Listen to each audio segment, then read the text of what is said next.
All right. Good afternoon, everyone. Happy Thursday. Hope everyone's having a wonderful week. Welcome to another great event at Freelancers Hub. As always, I'm Jalen Vasquez, the director of Freelancers Hub. We have a new, well, not necessarily a new event, but definitely, I want to say something of like a Worlds Collide event because we've had both these speakers in the past before separately, and now we have an event with them together. So today's event is You're Enough. Break Free from Imposter Syndrome and Navigating Self-Doubt with Diana Zelvin and Rhonda Ross. Hopefully you've attended one of their events before in the past. They're both fantastic speakers that we'd love to have. And the topic of imposter syndrome is no stranger to us at Freelancers Hub. And it's no stranger for a lot of us creatives. It can be very stressful. It can be very I don't want to say claustrophobic, but it can be very overpowering where it does make us stuck every now and then. So hopefully after today's talk with Diana and Rhonda, will give you a little bit of a guide through different practical strategies, how to rewire your thinking, shifting your mindset, boosting your self-confidence, and just overpowering yourself and either you as a creative or a business owner. And yeah, just take things to the next step. This event is being recorded and will be sent out to everyone later today. You'll have access to it for 30 days, and stay tuned because both Rhonda and Diana have a special offer for some of our members as well. But without further ado, I'd like to welcome both Rhonda and Diana with us. Thank you. Thank you. Thanks, Jalen. Thanks for that great introduction. This happened to me before. I'm sorry. All right, that's fine. I'm looking at Rhonda while I'm talking. That's cool. I like that. So Rhonda and I were super excited to be here. And everyone, I'm Diana Zelvin. I'm a business coach and psychotherapist who helps business owners and freelancers like yourselves build more profitable businesses doing work they love. So today, Rhonda and I are going to be talking about imposter syndrome and why this is one of the biggest obstacles to advancing your business and being more fulfilled. And then we're going to discuss what you can do about it. So like Jalen said, if you stay tuned to the end, you will hear details on our special offers. And before we jump into unpacking imposter syndrome, I just briefly wanted to share why Rhonda and I wanted to do this talk together, besides how much we enjoy talking to each other, because we could spend hours. When we met some years back, we initially bonded over being moms to only children who were boys who actually share some similar interests and aspirations. In fact, they're both attending the same New York City public high school with the same major, which is so cool. But Rhonda and I soon discovered how much we actually have in common in our shared perspective and interests, and I would say approach in life about agency and self-empowerment and books. We read all the same books. And even though we come from quite different backgrounds, we both have had our own journeys grappling with some of the imposter syndrome feelings of not feeling good enough. And in fact, imposter syndrome, it's so universal that research shows 70% of all people feel they have it. I would counter it's as high, I've read as high as 90% for women and 80% of men. So everyone. Our experiences led us both, though, to be interested in personal development, do some therapy, even do the professional work we do today. And we found we're both doing a lot of speaking engagements around this topic and other similar topics. And so we thought it would be cool if we joined forces and gave a unique discussion today. And so I'm just going to get into it. And then Rhonda will talk a little bit about, her journey. And I'm just going to tell you a little bit about how I became interested in this topic and work. And as a kid, I loved to draw and paint, and I aspired to be an artist when I grew up. So that's what I did. And for the first decade of my professional life, I worked as a freelance illustrator, painting book covers for young adult novels. But in my childhood, I also experienced a very chaotic and traumatic home life. And although my mom could be supportive and enthusiastic at times, she was also prone to explosive outbursts and even becoming physically violent with me and my siblings. And often traumatic experiences lead children to subconsciously believe that it must be something intrinsically bad about them that would warrant this treatment. And I think this is a kind of universal when it comes to trauma, that I am bad, it's my fault. And in fact, my dad would even say in response to her outburst, look what you kids did to your mother, reinforcing for us how bad we were. So I ended up with some low self-esteem and engaged even in some self-harming behavior in my teens and 20s. But fast forward, when I was working as an illustrator, I found it lonely and isolating, painting alone every day, and I grew more depressed. So I started working with a therapist who really did help me feel a lot better about myself. And eventually I discovered I wanted to be a therapist too. I wanted to help others feel better about themselves too. So at 30 years old, I was accepted to graduate school for social work. And it was so shocking to me that I got in because I had no experience in this field.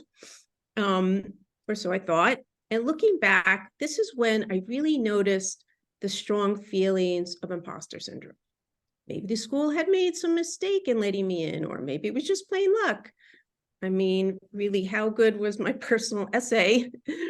And although I was new to the field, I didn't give myself enough credit for my natural abilities of empathy and interest in others. I was someone who people often talked to and confided in, and because of my upbringing, I was attuned and sensitive to what others struggle with in their lives. But I felt like a fraud because I had gone to art school where we did, a lot of art. And I was very insecure about writing papers since I hadn't written any in my art career. So after completing one of my papers, I bumped into the teacher in the hallway who said to me, by the way, I gave you an A+ on your paper. You're a good writer. And I totally thought she was being sarcastic and I didn't believe her. And only to compound these imposter syndrome feelings, my fears of lack of experience, my second week of school, I started an internship in an outpatient mental health clinic. And there I was in a room alone with Norman, a paranoid schizophrenic, doing therapy. I was terrified. I had no idea what the hecko I was supposed to be doing with Norman. And I don't know who thought that was a good idea anyway. But I learned a lot and discovered I was pretty good at this therapy stuff. And at the end of the year, my supervisor emotionally told me I had an innate ability for it and something you can't teach people. So although I've enjoyed being a psychotherapist for almost 3 decades and a coach for a dozen, other interests and opportunities led me to do some other pretty cool stuff along the way. I did nutrition counseling in Equinox health clubs. I worked on my own health club chain startup. I was a business development consultant for organizations. I launched my Thrive Now business in the pandemic, and now I enjoy doing a lot of speaking and teaching. But every time I embarked on a new area of work and interest, I was terrified and felt like a fraud. I mean, who did I think I was to be doing this? So whenever we start a new endeavor, a new project, a job, or try to level up our current business, those imposter syndrome feelings are going to bubble to the surface because we are new to the situation. So that's understandable. But we don't often recognize that all our knowledge, our skills, our talents, our strengths, and other experiences lend itself to new undertakings or being more expansive. So what is imposter syndrome? Imposter syndrome is when you doubt your skills, your talents, your accomplishments. You don't feel experienced enough, qualified enough, acceptable enough, or capable enough. And underneath all the feelings of imposter syndrome are the fears that you're not good enough.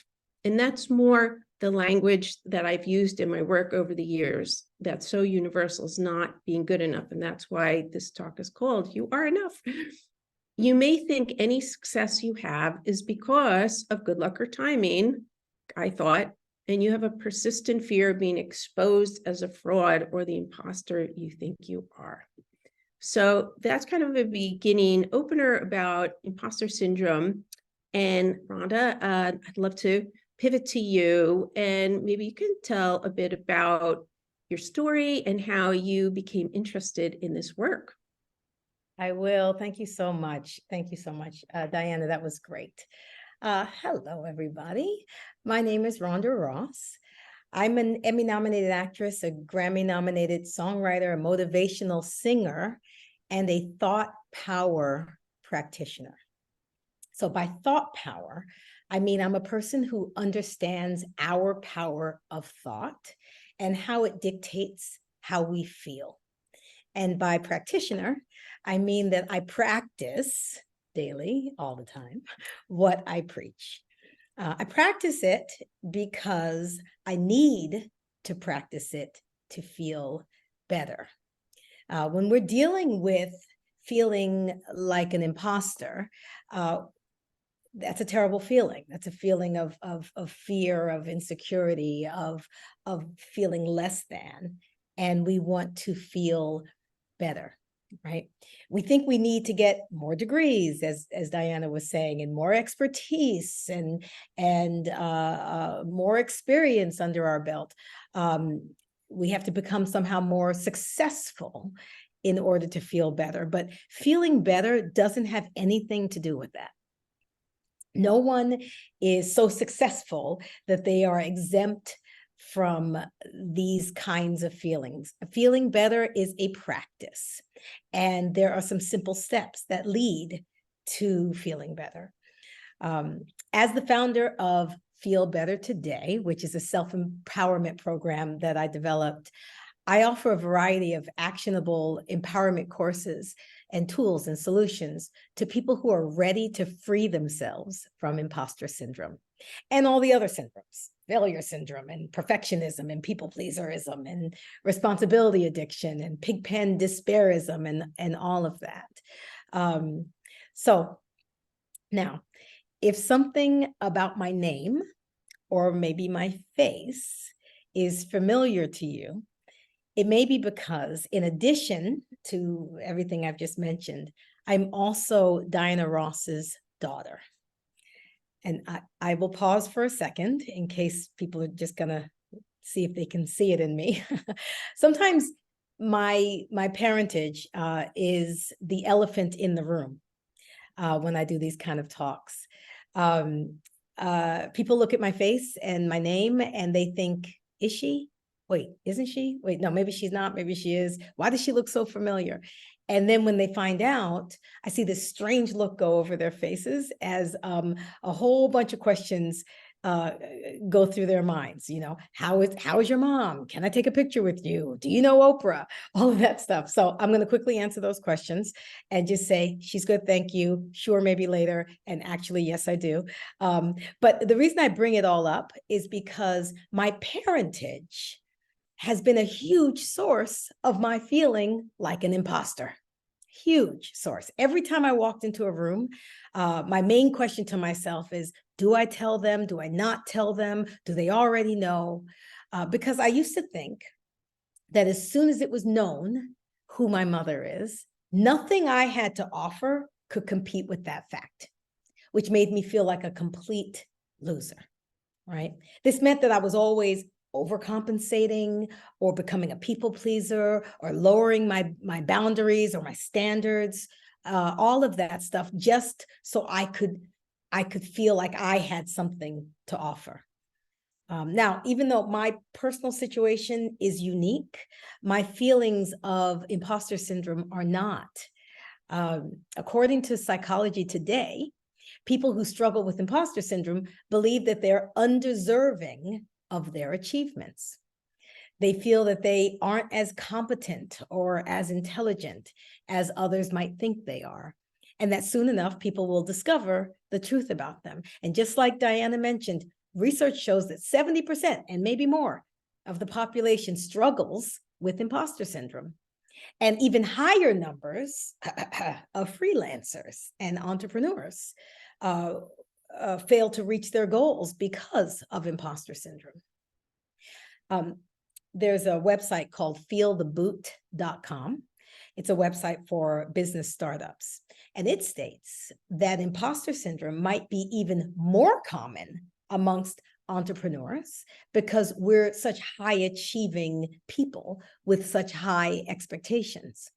And our role models tend to be the most successful founders and CEOs in the world, right? People like Oprah and Steve Jobs and Sarah Blakely and Jeff Bezos. And if they end up being our reference for what we should be and what we should be accomplishing, it's no wonder that we feel like we fall short. And in my case, despite my artistic and entrepreneurial successes, I still struggled with sustaining a high level of self-worth, partly because of the result of comparing myself to the world-changing talents of my parents. Oh, and I didn't mention, my father is Berry Gordy, the founder of Motown. So you see what I'm fighting against here. And because I'm quick to acknowledge the privilege that I was born into, for many years, it really, really was hard for me to accept accolades for what I actually accomplished. No matter how hard I worked or how much I achieved, I figured that my success was mostly, if not exclusively, derived from people being excited about my parentage, and that it had nothing to do with what I was actually bringing to the table. That is imposter syndrome. And it took me years of study to finally discover the causes of my imposter syndrome and how it was showing up in my life, and to build the tools that allowed me to appreciate my own gifts, talents, and my own achievements. And so, Diana, do you want to talk about how imposter syndrome shows up in our lives and some of the causes that you've discovered? Yeah, that was such a poignant story, Rhonda. And that makes me feel sad because you were all that and more. But I mean, it just shows how it can show up in anyone's life, no matter who you are, right? And it has nothing to do with that, right? It has nothing to do with what's actually happening. So yes, continue. No, and that's exactly right. It really doesn't. And we're going to get to something that you have touched on, which has a lot to do with our parents. I would say, before we get to like, how is this formed? How is this caused? How it shows up in your life. And Rhonda, you talked about the isms. They're all the isms. You know, we all have a fundamental need to feel accepted, valued, and loved. And when we're afraid we're not good enough, we subconsciously deploy ways to deal with it. We attempt to feel worthy, connected, and acceptable through people-pleasing and being perfect. Those are some of the ways. And again, it's subconscious. They're coping mechanisms. So everyone has a touch of this, so don't beat yourselves up. This is judgment-free, but I want you to understand a little bit more so you can notice, what is this people-pleasing business and perfectionism, and how is that tied to imposter syndrome? When people-pleasing is when you compromise, you capitulate, you bend over backwards, you give up what matters to you in order to please or appease others to get their validation and love. You put your own needs aside to try to accommodate the needs of others and to maintain the relationship bond. So if I do what I think you want, then you will think well of me, and we can keep that bond. So you say yes when you mean no, maybe to avoid anticipated conflict or someone's anger. Yeah, someone just said fear of abandonment. Absolutely. I mean, look, we all have parents or caretakers who raised us, and none of us want to make them disappointed or angry, and that whatever that dynamic was can play out now, and we're going to get to that. But when you're people pleasing, you You're focused on making sure everyone else is happy and you put your own needs last. We end up sacrificing part of our authentic self to feel acceptable. And the fear is, if you don't meet other people's needs or put them first, they won't value you or they won't love you.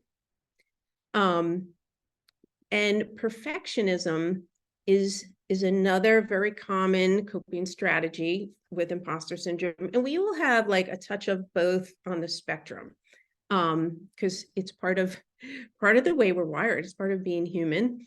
I want to say, who here is a perfectionist? You know, I'm a recovering perfectionist. I'm still working on it. When we strive to be perfect, we're actually trying to protect ourselves.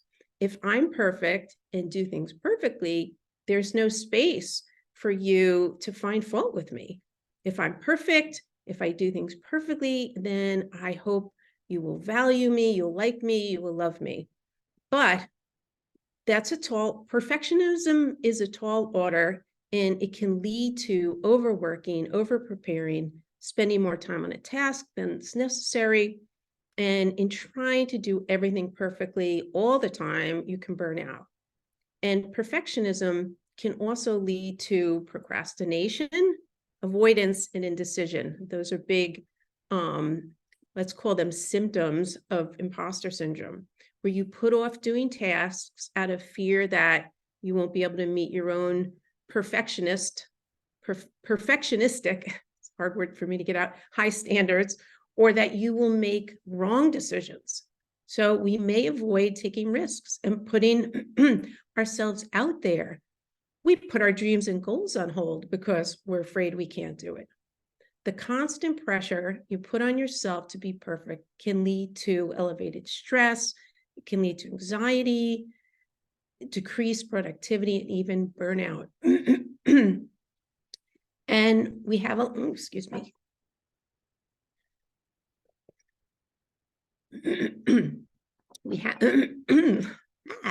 We have a lot of fears and limiting beliefs behind imposter syndrome. Someone I saw put in avoidance, fear of being abandoned, fear of rejection, fear of being judged, looking stupid, fear that you can't do hard things, fear of being a failure, or even fear of success, which is sometimes people either don't feel worthy of success or they're afraid they can't handle what comes with it or the responsibilities. We may be afraid we are unlikable or unlovable. I'm just looking at the chat, some good stuff going on.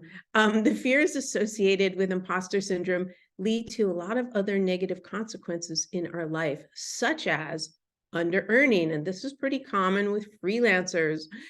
Freelancers have it harder than people full-time because you always have to be putting yourself out there. At least once you have a job, you have the job. And I know tons of people who have jobs who have imposter syndrome. It was one guy came to one of my talks and he just got a promotion and now he feels worse. His imposter syndrome is like through the roof.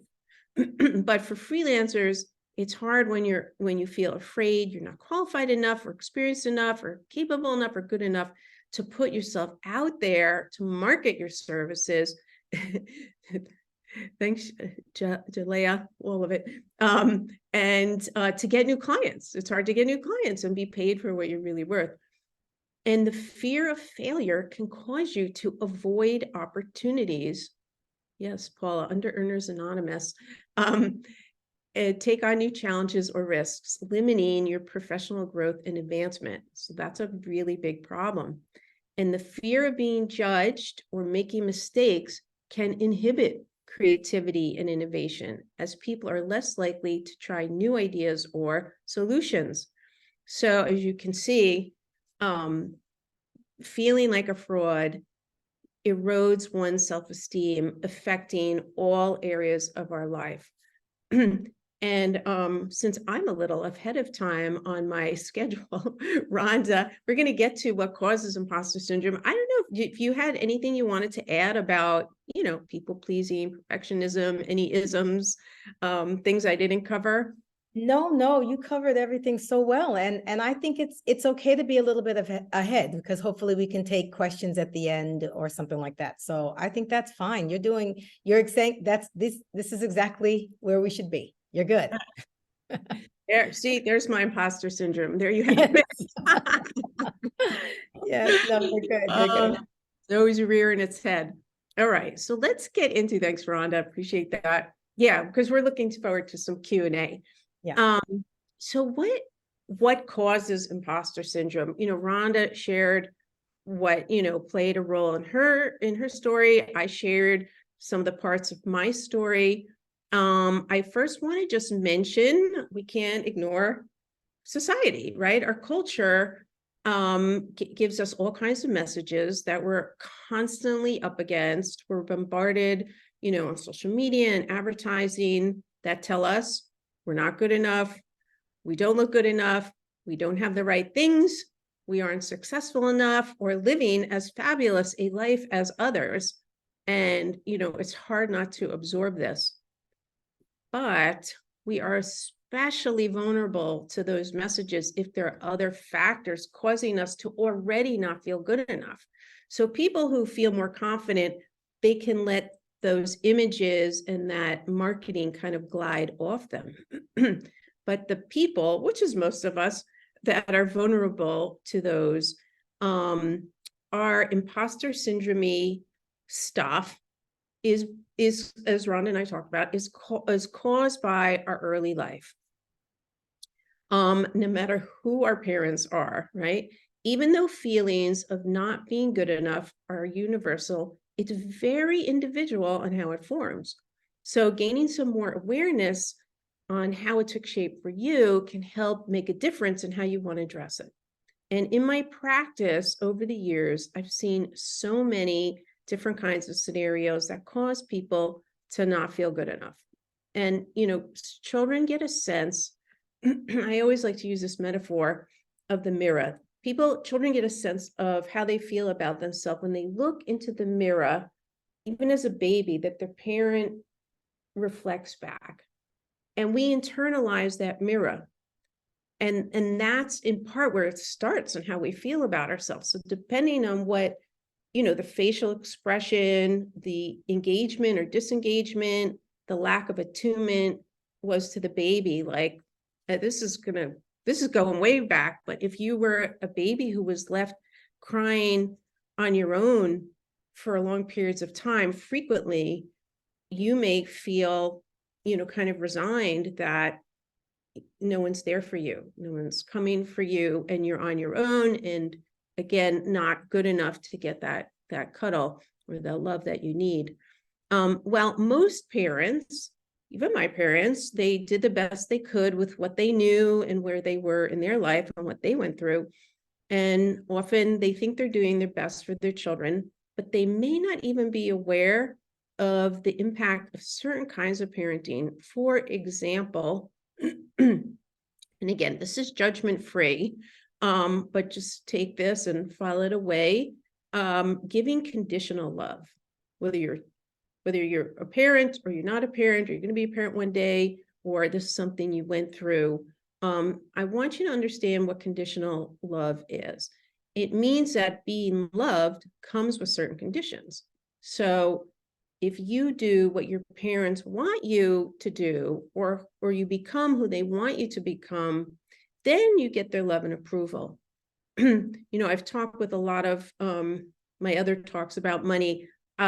Interestingly, a lot of first generation immigrants and from various countries. And one of the common themes I hear is, in my country, if you're not a doctor, a lawyer, or maybe engineer, then it's a no-go. And there's a lot of pressure to go into those fields. So that's kind of what I'm talking about, that either you go into the field your parents think you should, or you try to, carve out your own, which is much harder, because then you may get their disapproval and then you don't feel good enough.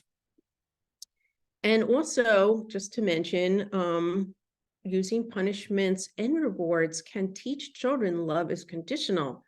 Of course, if you do what I want you to do, I reward you and I love you. That's the message kids hear.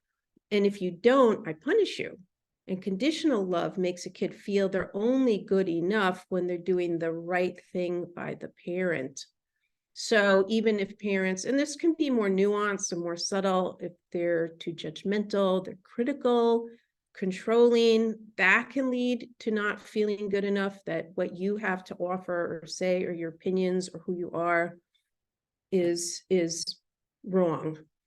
So, you know, like myself, if there's any kind of trauma, it can be big, it can be small, that can leave a child feeling subconsciously they're intrinsically bad, as I mentioned, and that's why they received bad treatment or that bad things happened to them. It must be them.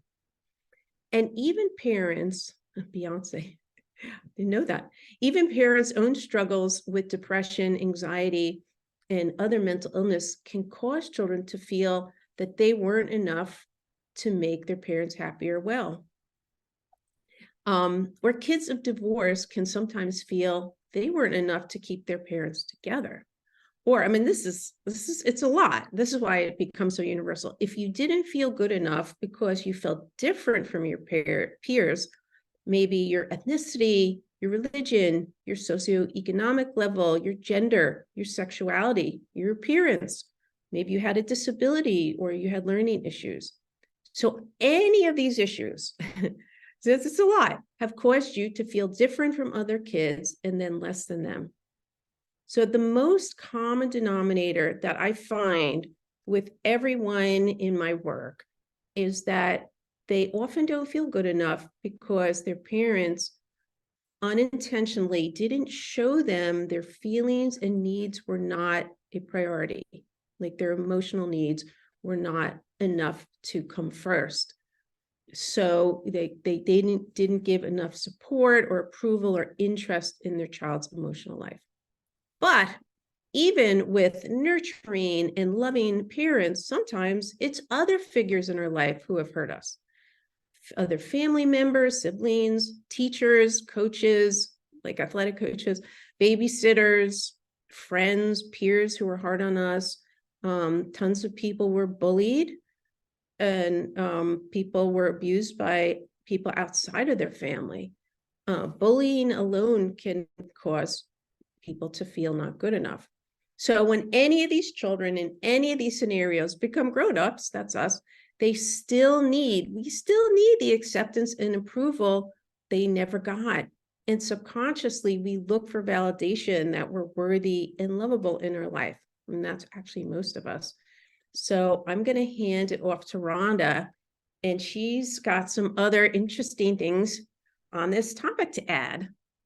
Yes, thank you. That's exactly right, Diana. There are so many things that can cause it, right? Everything, good parents, bad parents, or difficult parents, or easy parents, or like all of that. So many different things contribute to imposter syndrome and how we feel, because life is always lifing, right? Life comes with all of these scenarios, and it is always coming at us with all of these scenarios. But I actually believe that we can break it down to its simplest form. I've had to break it down to its simplest form so that I can figure out what to do about it, right? I can't change how I was raised, and I can't change how this, and this, and this, but what can I change? What do I have control over?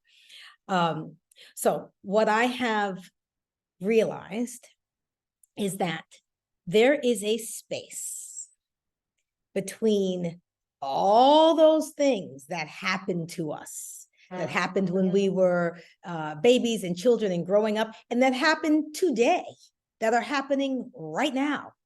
There's a space between all the things that happened to us and how we feel about all the things that happened to us.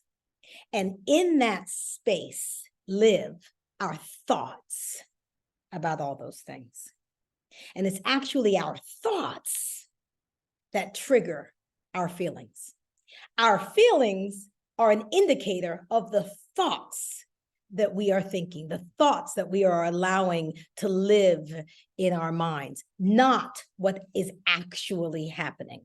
We filter it through our thoughts. And so these thoughts, these tiny, sneaky, quick, easily overlooked, sometimes subconscious sparks of, I don't know, energy are what we filter everything that's happening to us through. And so that to me is why something can have happened when we were a child, but we're thinking the thought now. And that thought is what's making us feel inadequate, afraid, sad, insecure, overwhelmed, all of that, right? Our feelings are indicators of our thoughts. And we live in this culture of disempowerment. We live in this culture that tells us that our feelings are everybody else's fault. Our feelings are in everybody else's hands, right? And that we just have to hope and pray, or maybe manipulate them to behave differently so that we can feel better, right? We have to beg them or somehow get them to change their behavior in order for us to feel better. Because we live in this culture of perceived powerlessness. If we feel bad or sad or angry or scared or insecure, and we look at life doing its lifing, and we point at it and we say, it's your fault. It's your fault. And we feel like there's nothing that we can do about it, right? We feel powerless. When bad things happen, whatever those bad things are, everything from getting stuck in traffic to severe trauma, everything in between. When those things happen, we feel like we have to have these feelings about it. Well, this happened, and this is why I feel like an imposter, right? What I've realized is that this space between what happens and how I feel about it is my space of empowerment. In that space, as I said, live our thoughts, and I am the thinker of my thoughts. So I can actually manage what is in that space. And because I can manage it, I can then manage how I feel. Once I figure out what the thought was that led me, the thought that I'm having right now, not necessarily the thought that I had when I was 5, right? The thought that I'm having right now. When I figure out what that thought is and how it's leading to me feeling insecure, inept, inadequate, I can manage that thought, and I can feel better. I can feel more empowered. I can feel more secure, right? I'm gonna give a quick example here. I remember earlier in my career, I was in this tense business negotiation. And I received an email from the person I was negotiating with, offering me way more money than I was expecting, right?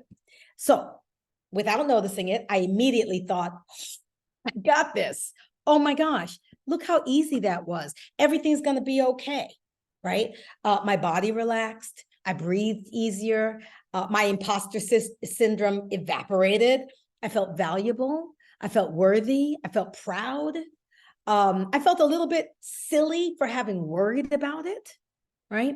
I felt like, gosh, I should have trusted that I was good enough, that I was enough, all of those things, right? Now, keep in mind, nothing had really actually changed. I got an email saying, here's what we're going to offer you, but the money was not actually in my account. The contract hadn't been signed. None of those things, nothing had actually happened. But I was experiencing all of the good feelings, right? Because of the offer. That's when I got the second email. That second email that told me the first email was a mistake, right? The first email was it was offering exactly what I wanted or more than what I wanted, but to somebody else, right? It wasn't meant for me. And so immediately, everything turned around, right? I came down on myself. I knew it couldn't be that easy. Now what am I going to do? Full of fear, full of self-battery, full all the thoughts. You're not good enough. Why did you ever think that that was possible? Why did you think you were going to get that? You know, all of those things, all of my imposter syndrome thoughts came in. Everything. I was furious with myself. I was embarrassed. I was scared. I was scared about everything that was now going to befall me. Everything, all my imposter syndrome feelings and thoughts came back. I felt like I wasn't worthy. I wasn't valuable. I wasn't good enough, all of that. But again, what really changed, right?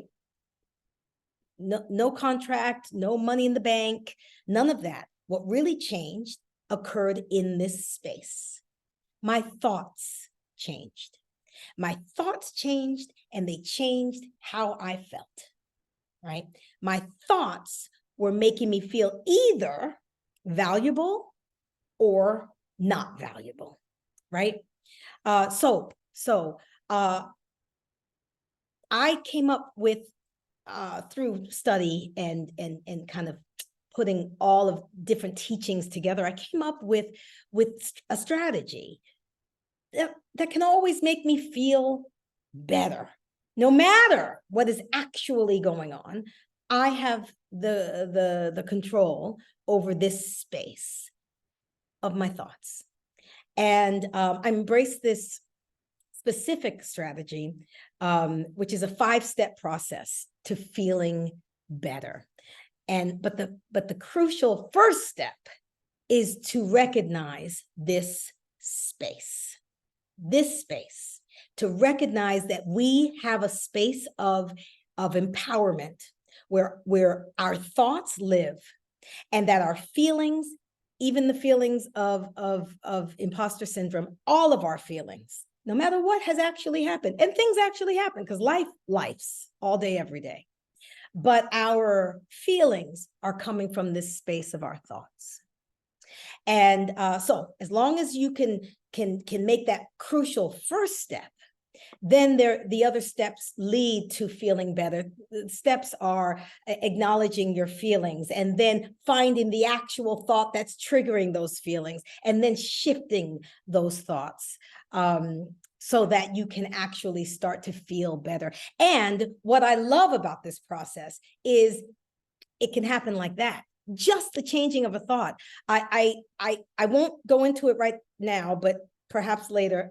Just this morning, I always do my 5 steps, but just this morning, I'm dealing with some real life issues, and they are real life, right? They're not figments of my imagination. They are real life, and I'm dealing with them. But I had to walk through my 5 steps and recognize this space, and that I actually am having some thoughts that are leading to how I'm feeling. And I did my 5 steps, and I felt better within seconds, right? I felt better. And when you feel better, you can do better. You make better decisions. You have a clearer mindset to figure out how best to use your time. What are the most impactful choices you can make? This is in business and in your personal life. This is across the board. When you feel better, you can do better. And we have the ability to feel better right now, no matter what is going on, and no matter how life is lifing, and no matter what our past is, and our childhood was, and all of those things that are very real, but we still can feel better. We still can feel better. Later, I'm going to be offering 2 free live meetings, group meetings. I call them office hours, where we can do a deeper dive. And I'm happy to explain this more to you and show you how to find this space. The crucial first step, find this space and manage your feelings from the space of your thoughts. So that's one of the things I want to offer to you all today. Whenever Jalen puts it in the chat, whether it's now or I don't know what the plan is, you'll see how you can access that. I'll just say it, whether it's in the chat or not. It's rhondaross.net. And you'll see a place to log on and register for those two different group meetings where we'll be walking through in a very real way how to get control over your thoughts, because you are the thinker of your thoughts. It doesn't always feel like that, but you are. We are. And as I mentioned, we are in this culture of perceived powerlessness, but we are not powerless. We are not. We are able, and we can feel better from our own doing. We don't have to wait for the rest of the world to change. And we surely don't have to change our past and our whole lives that came before us. We don't have to. We can change it right now and feel better. So I'm done, Diana. Well, now you guys can see why I love talking to Rhonda. And she's so masterful at getting to the heart of agency, right? And feeling better. It's our thoughts, right? I just love that. That's the crux of it. And I can't help but think of, well, some of our favorite writers and quotes. If you guys don't know Viktor Frankl, who was a psychiatrist in the concentration camps, who wrote a book, Man's Search for Meaning. And when he got out, he wrote kind of about this concept that, here's the quote, and I'll tell you what he said. It's, everything can be taken from a man but one thing, the last of the human freedoms, to choose one's attitude. I would substitute thoughts. To choose one's attitude in a given set of circumstances, to choose, one's own way. And he talks about in the book how even, and I know I'm getting morbid here, but even, people headed to the gas chambers could choose the last thoughts they wanted to have, right? They could do a prayer that's comforting to them, or they can, have the fearful thoughts. And I know it's hard to even imagine, but his book was one of the best-selling books of all time. So I recommend it, Man's Search for Meaning. The other quote I was thinking of is Henry Ford, and he said it simply, whether you think you can or you can't, they're both right. You're right. Yeah. Whether you think you can or you think you can't, you're right. You're right. You're right. Right. It's what you think. And and just to tag on to what Rhonda has created, which is, I think, very brilliant, is that, it segues into the work that I do, in that when I'm working with people as a coach, I'm helping them first, like you're talking about, Rhonda, what are the thoughts that we have, right? And bring them more into an awareness, because we have 80,000 thoughts a day. 80% of them are negative. 80%, holy cannoli.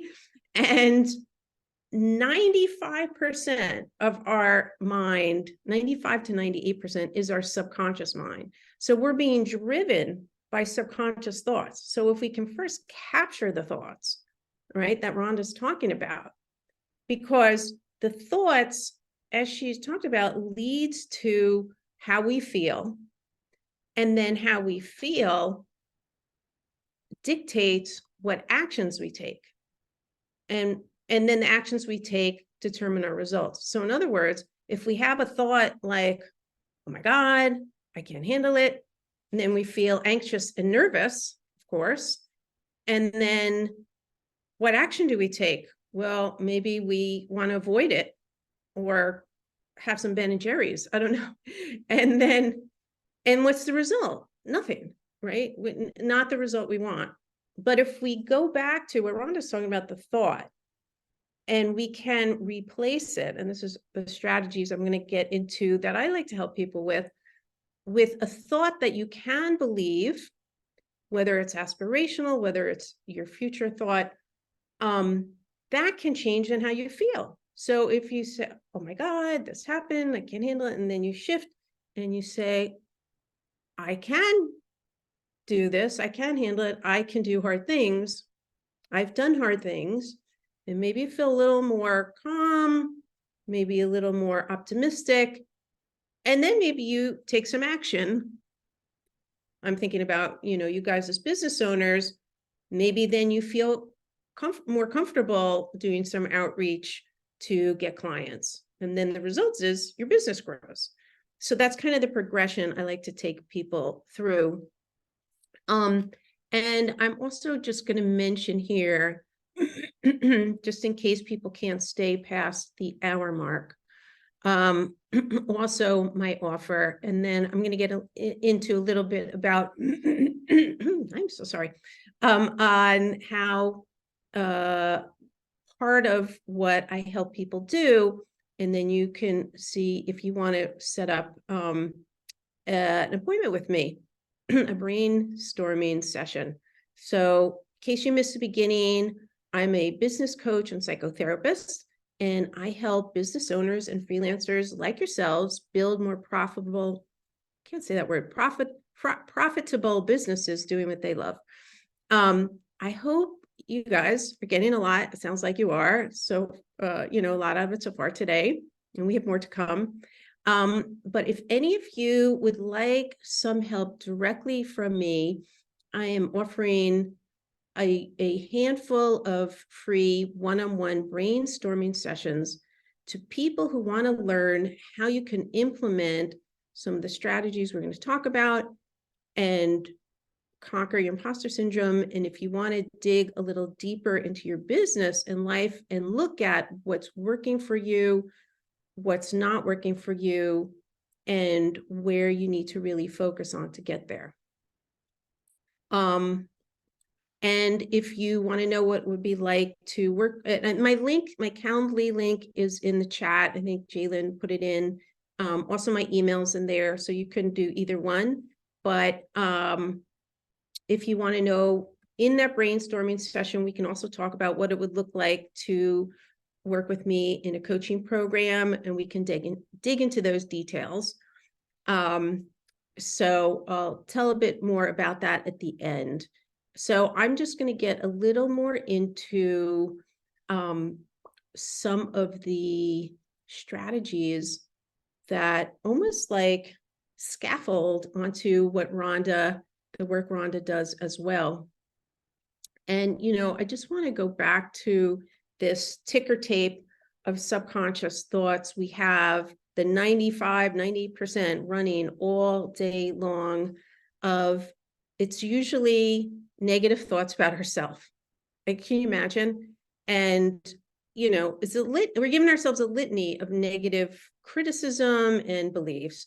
So how the hecko are we supposed to feel confident and good about ourselves when we're trash talking ourselves all day long? And we don't realize the toll it's taking on our mood and self-esteem. And often the things we say to ourselves, we would never say to friends or even strangers, because negative language distorts our self-image and draws more of that to us. The negative thoughts make us feel, as Rhonda talked about, powerless, helpless. They make us feel bad about ourselves. Positive thoughts make us feel empowered and more confident.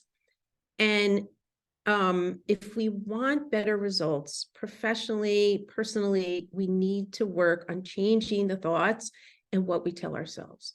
The words we use really, really matter because they impact how we feel. And our feelings, as I mentioned, determine our actions. And the actions we choose to take lead to the results we get in our business and life. So I have like a 3-prong approach, and this is just like one of the tools in my toolbox I use in my work with clients, and they are writing, seeing, and hearing. So similarly, I would say to Rhonda, I have people journal and write down, first identify the negative thoughts, because you can't change what you don't know.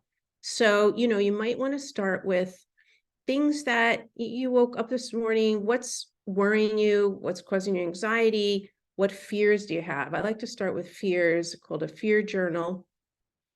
And out of that will come some themes, right?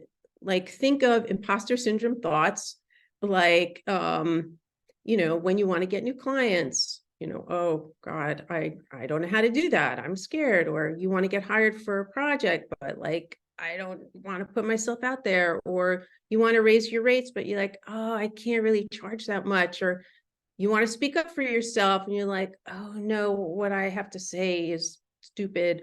Or you want to move into a new area of work. Oh, that's too hard. I can't do it.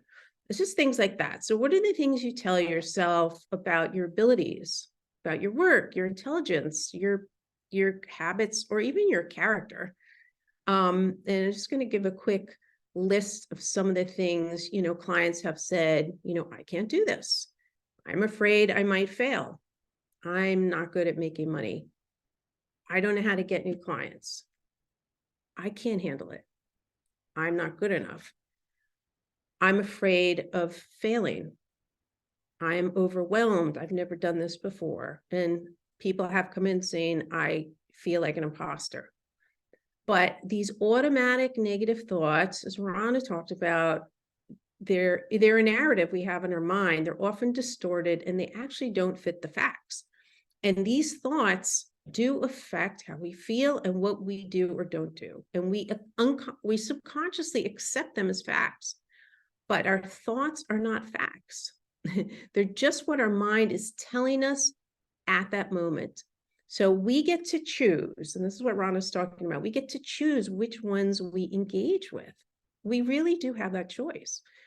So the next step is, let's replace the automatic, the subconscious negative thoughts with positive ones that are supportive of you and the changes you want to make in your life.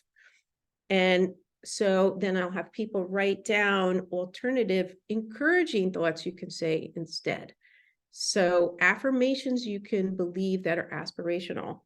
And I ask people to do like 10 minutes of journaling every morning, writing down the fears, and then writing down what you can say to those fears with positive messages. So for example, I found with every single person I talk to, they may strongly feel, I can't do this. But when we probe a little further, within that same person, they have, I can do this. They also have a part of them that does have faith and some confidence.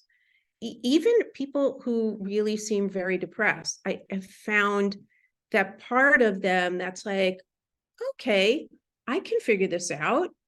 I've done it before, I've figured things out before. These are some more positive things you could say. I'm a work in progress. Some people say, oh, I'm such a failure. Well, could you say, I learned and grew a lot, right? Or I've survived a lot.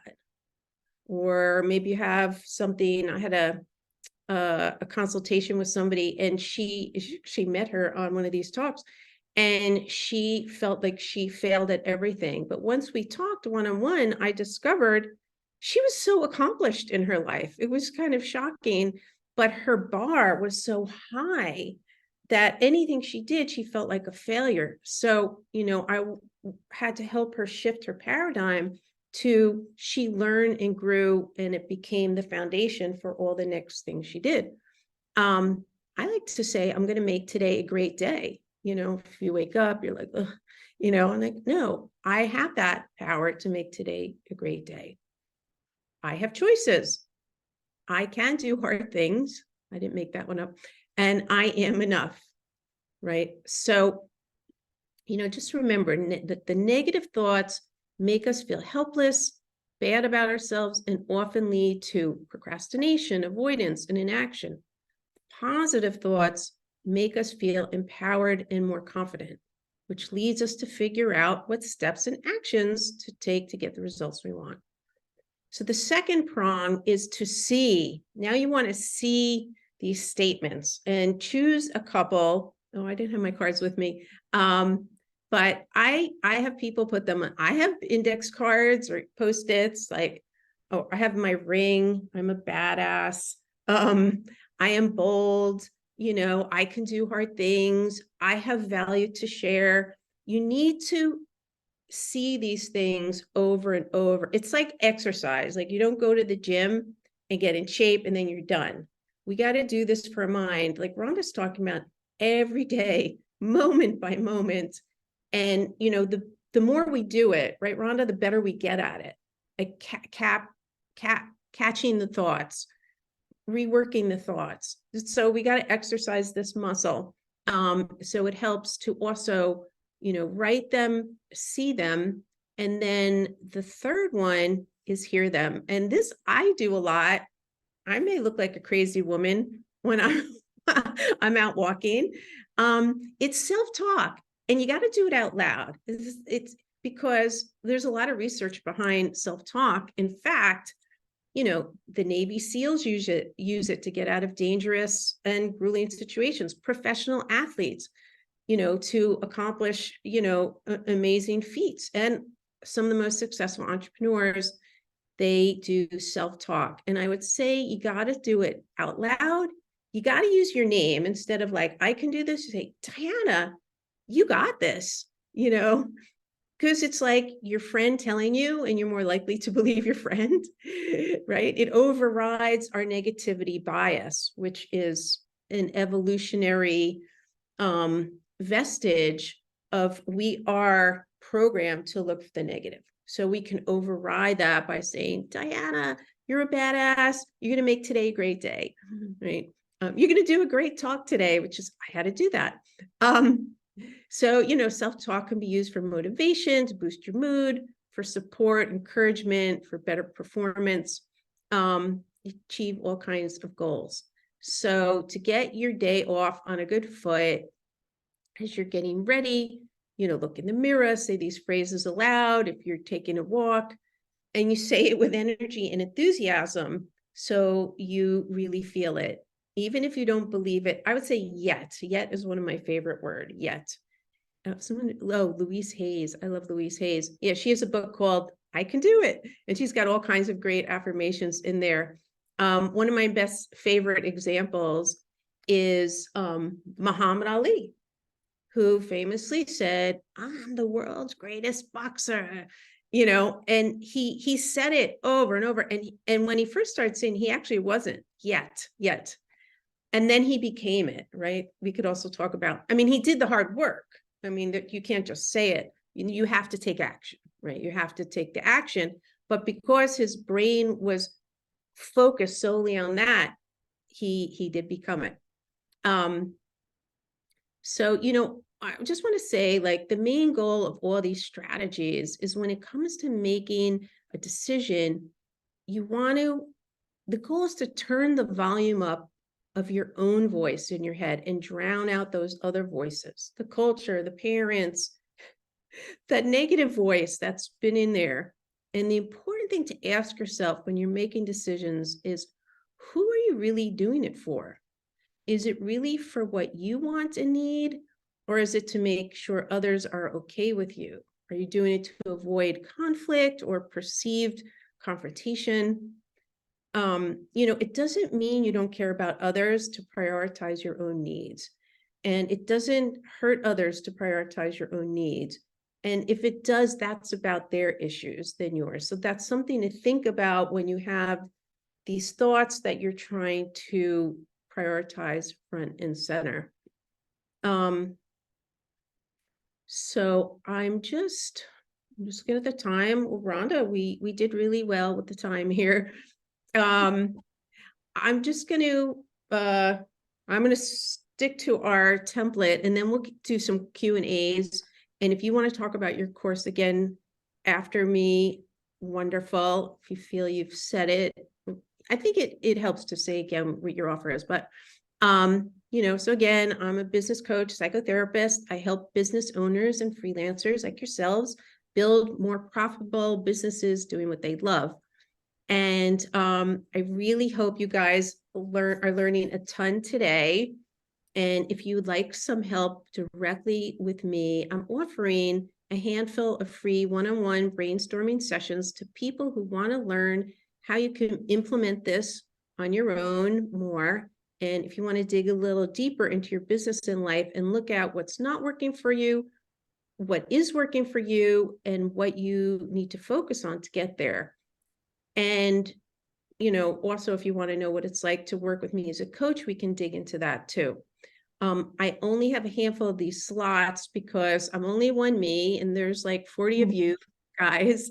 So if my link's in the bio, grab a spot and you'll get a questionnaire and then we'll dig in. But I do ask, if you take a spot, like please show up, because then it's an hour. So that's a spot someone else might have wanted. Be prepared to be coachable and open to feedback, because that's my job, to point out things you may not be noticing, and the feedback may be what you need the most. And be ready to take action in your business, because we will probably dig into some things you're going to want to start implementing to get ready to move on some stuff. So that's enough about me and my work. Rhonda, do you want to share your offer again, and then maybe whoever's game, we could do some Q&A.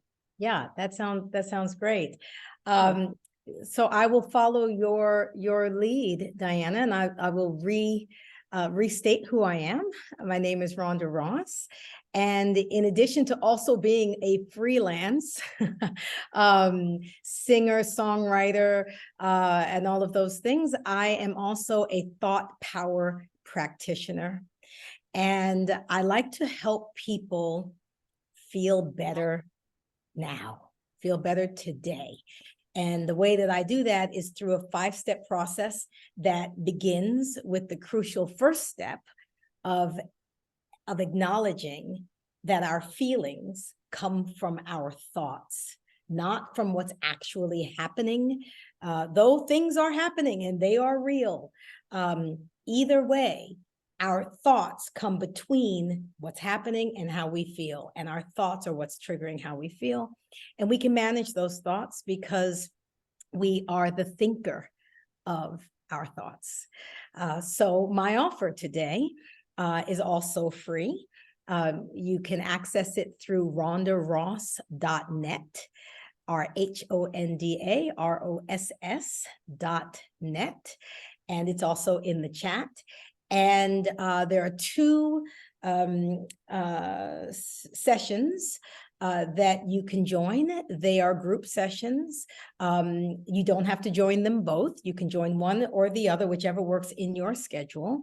And in those sessions, I'll be working with you all on helping you identify what those thoughts are that are holding you back. What are those thoughts that are triggering the feelings of imposter syndrome, the feelings of not being enough?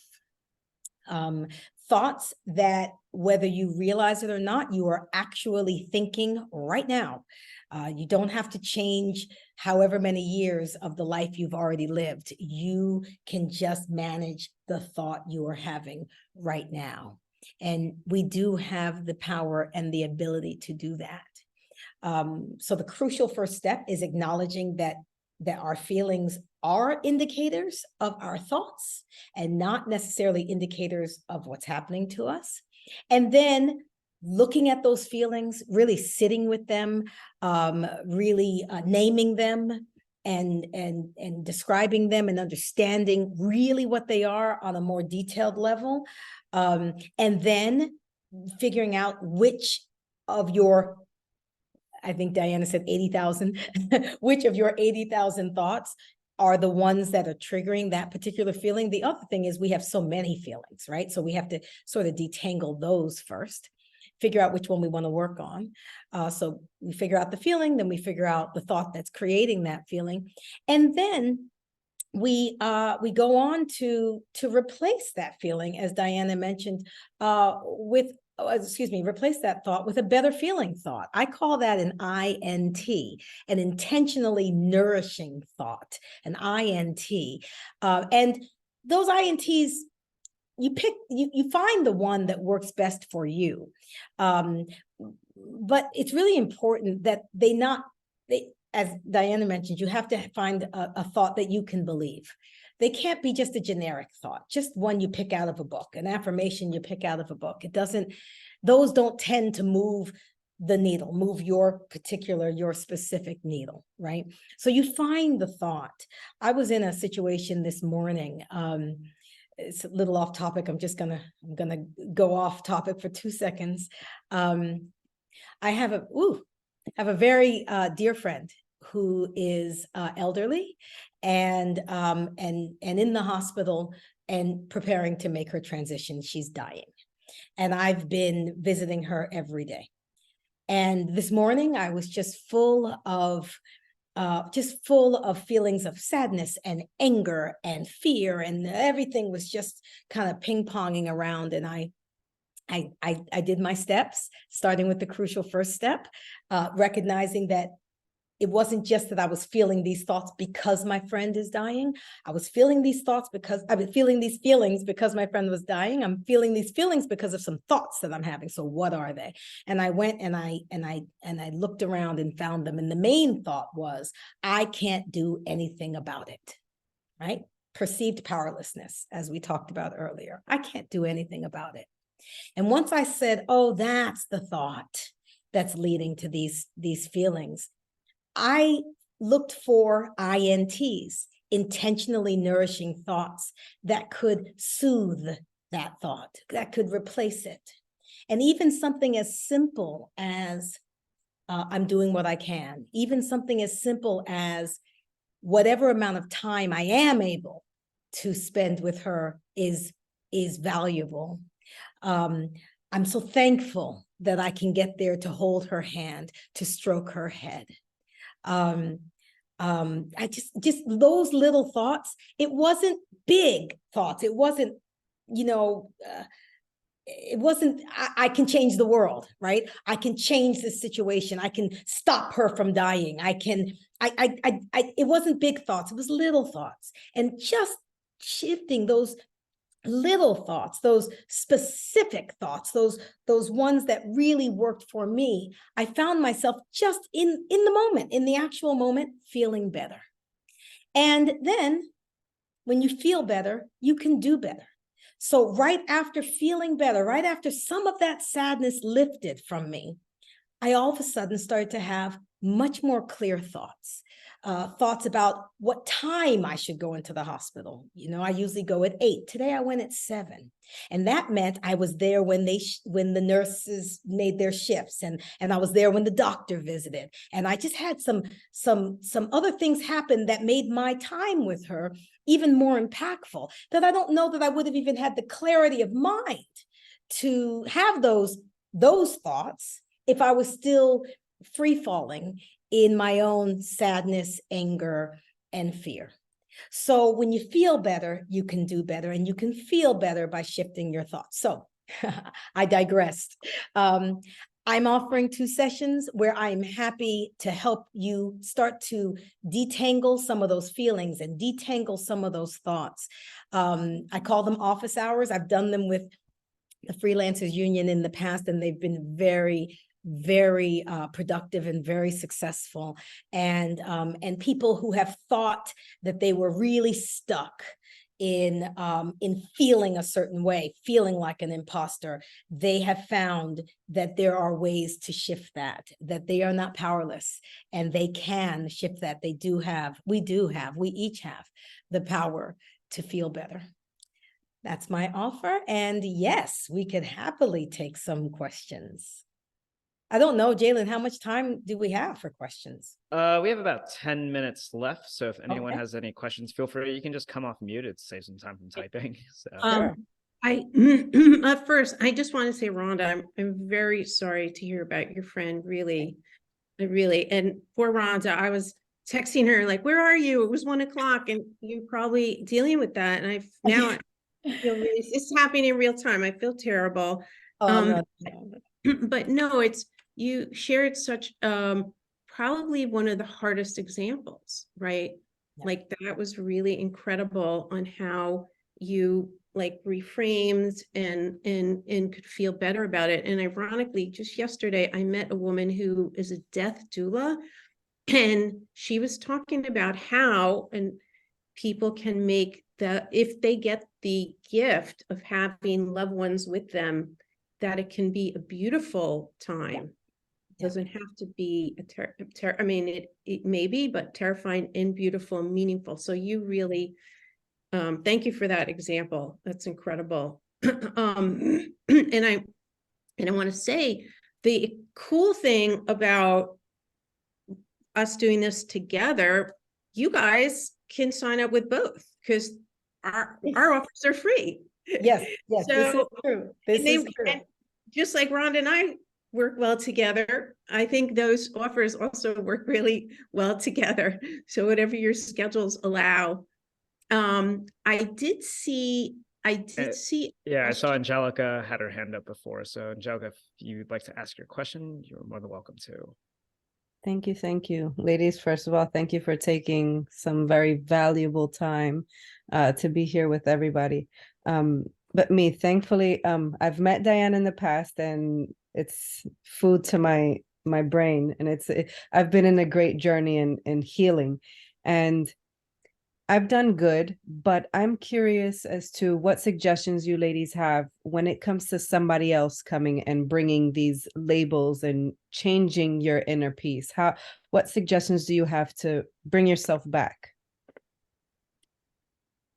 I mean, want to start? yeah, I think we can both have a lot to say about that. I mean, I think we all encounter that, daily, regularly, and some people more than others. And Angelica, by the way, it's wonderful to see you. She was in my Thrive Now group, and she's amazing. I love Angelica. I graduated, by the way, Diana. Oh, I'm so proud of you. I'm so proud of you. Since I probably have an idea what you're talking about, I mean, it's not easy. It's not easy. And if it's someone close to us in our life, it kind of goes back to what I was saying earlier.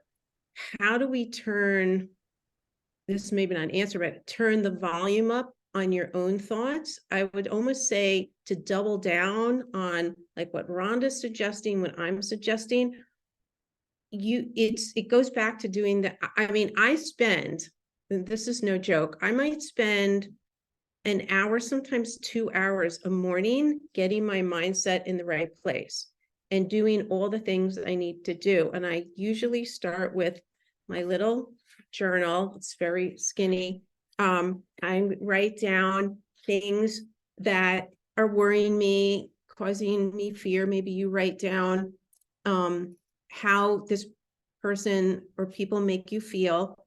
And then you're going to write down how you feel, how you really feel, to counteract that. Like if someone is criticizing you or judging you, then you write down what I know you have it in you, your reality about yourself that's positive, because you need to counteract. We want to turn the volume up on your voice, right? So I'll start with the journaling. I even add in, I think it's important to put in, we can call it gratitude, we can call it bragging. I know it sounds negative, but things you feel good about. What do you feel good about you did today, this week? What are some wins that you can really celebrate? Again, it's to counteract someone else. And then other things that I do, I go for a walk, because Rhonda knows I love my walks, and I'll do self-talk, like if I'm in a bad state. And you have to be your own, in that case, your own therapist in countering whatever the things that you're hearing. So I don't know, is that helpful in any way, or? Absolutely. Absolutely. The one of specifically writing down what I think about me, that can help me to pivot in a different way. And also writing my accomplishments, like when Rhonda was mentioning the different things that she has done compared to the idea of I can't do it.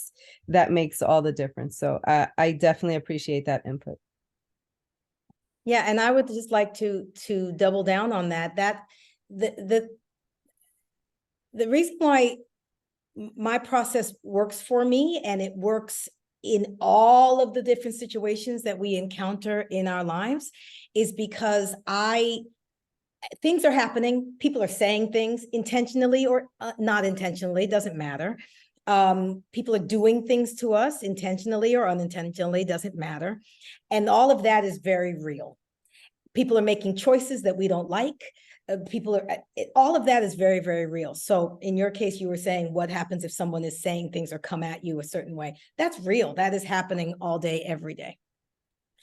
So instead of me thinking that is why I feel a certain way, I simply say to myself, first of all, I have to be really clear about what I'm feeling, really clear. And I'm feeling a lot of things at the same time. So I detangle that. And then I say, this is very similar to what was just said. What am I thinking that's making me feel that way? Not what did someone say that made me feel that way? What did someone do that made me feel that way? What am I thinking that makes me feel that way?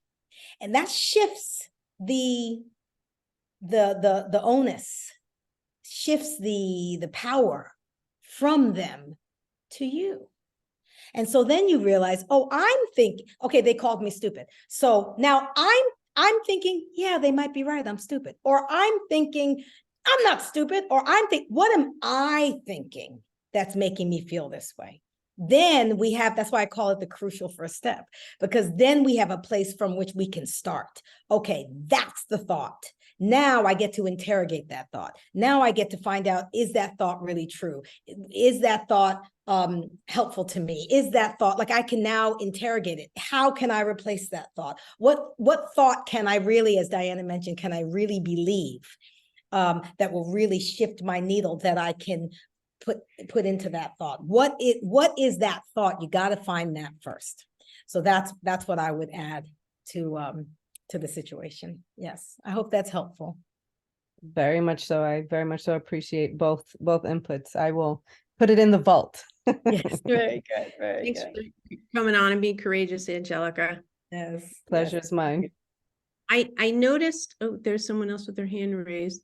Okay, and before I get to Sam E, I did see that, and Sam, we will get to you. Someone had asked in the chat about, is that person still here? About the fears of success. Any tips for managing that fear of success mentioned earlier? AA, are you here? Come on. All right. I think they're still here, but if not, they're shy. That's okay. Yeah. So I think, it's hard to know if what your specific fear of success is, right? Because I mentioned some people are afraid they don't feel worthy. Or are you afraid? Yes. Oh, can't talk. Okay. Well, you put it in the chat. Are you afraid of all the trappings that come with success, like responsibilities? Can you handle everything that you think will come with success? So we need to unpack, what is the fear of success about?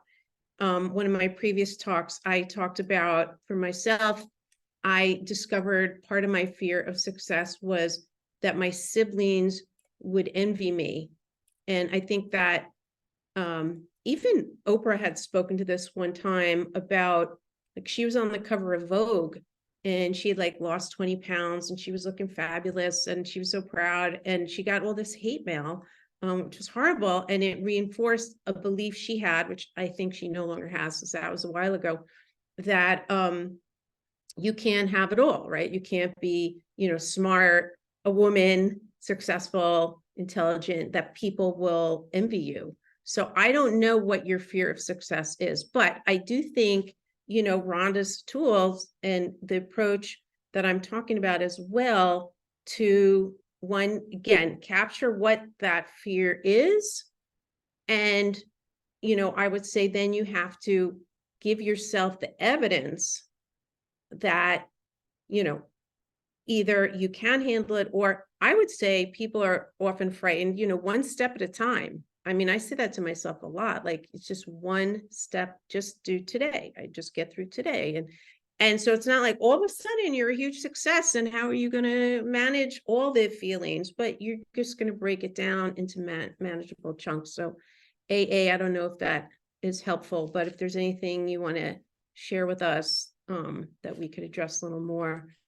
Rhonda, did you want to add something about that? No, I think I at the risk of sounding like a broken record, all of it, fear of success, fear of failure, fear of being an imposter, fear of abandonment, fear of all the things that we've talked about. They all, for me, go under the category of lifing, right? And my process works for all of that. So yes, you're 100% right. There could be a million reasons why one could feel fear of success or any of the other fears. But we look at the feeling, and then we find the thought that's triggering that feeling. And we do it thought by thought by thought by thought, because we are having, did you say 80,000? We are having 80,000 thoughts. So we do it thought by thought. And in my case, we can do it in real time. I was so thankful. While I'm making coffee this morning, I was able to walk through my steps and just feel a little bit better. One of the things I did want to say is that it's not about feeling the best you've ever felt ever in the world. And something you mentioned, Diana, it's not about I feel good and now I'll feel good for the rest of my life or the rest of the day. It's a practice, right? It's something that we do. It's a habit. It's something that we do all the time. We brush our teeth twice a day. We take a shower every day. Like, we do these things over and over again because they work for the amount of time that they work. And then life's and they start to shift. So we pull ourselves back in, right? So that is so that's something that I do it all the time, and I do it for all of the different feelings that I might be experiencing in a day. Right. No, yeah, it works for every thought and feeling. Yes. And I see I'll just address that, and then we'll move on to Sam, if Sam's still here. Sam E. Dana, we actually don't have time for another question because I know Rhonda does have to head out soon. I also want to be respectful to everyone else. Okay. Well, my email is in the chat. If Sam, you want to email me with your question, you get Jalen if you want to. Yeah, put it. I got it. And Rhonda, if you. This was so awesome. I'm sorry, because this happens with Rhonda and I, like, we hours and then we're like, oh my God, we got other stuff to do. Life is lifing. Life is lifing. Yes. Well, I so appreciate this time. Jalen, thank you. And Diana, of course, as always, thank you. And everyone on this call, I appreciate you being here. I appreciate everything that was happening in the chat. And you know where to find both of us. It's been in the chat. I'll speak for mine quickly, rhondaross.net. And I thank you. I'm always happy to have this conversation. I'm very much looking forward to the office hours where we can dig a little bit deeper and figure out what these thoughts are doing. Yeah, awesome. Me too. Can't wait to meet you guys, whoever signs up. And Sam E, if you want to sign up, let's talk so we can really dig into your question that we missed. And yeah, thank you, Rhonda, and thank you, Jalen. This was amazing, so fun, and hope everyone leaves with thinking about what good thoughts they could have to feel better in the moment. Yeah. Thank you so much, both you, Diana and Rhonda. It's a great discussion as always, and it's something that people, they either may not think about, or they're just so overwhelmed where they just can't think about it. So I think it's just a good discussion just to have, that people should think about, should start reconsidering of their thought process and just how they perceive certain things. But thank you everyone for taking time today to take part in this discussion, and thank you for contributing in the chat as well. Usually these events are only good as the collaboration of our members as well, not only our speakers, but also our members. Sorry for the shaky table. I'm on a desk that's slightly uneven, or floor's crooked. I don't know, either way. But thank you again. I will email everyone later today the link for the recap if you'd like to rewatch anything that was discussed today and kind of get those tips again, just to, like both Diana and Rhonda saying, just kind of get into a habit, get into your schedule, whatever it may be, because you have to kind of do this on repeat. Just get it in your head. Otherwise, you're just going to forget, and it's just going to be worse. But yeah, take advantage of both their freebies. The chat will be in the recording as well. So if there was like some links or other things, I mean, I'll include the links as well in the recap later today. But stay in touch with both everything that Rhonda and Diana do. We love having them here. And yeah, I hope everyone has a wonderful holiday season. So we are in December and it is cold. So take care, everyone. We hope to see you at the next event. Thank you so Bye-bye. much. Bye-bye.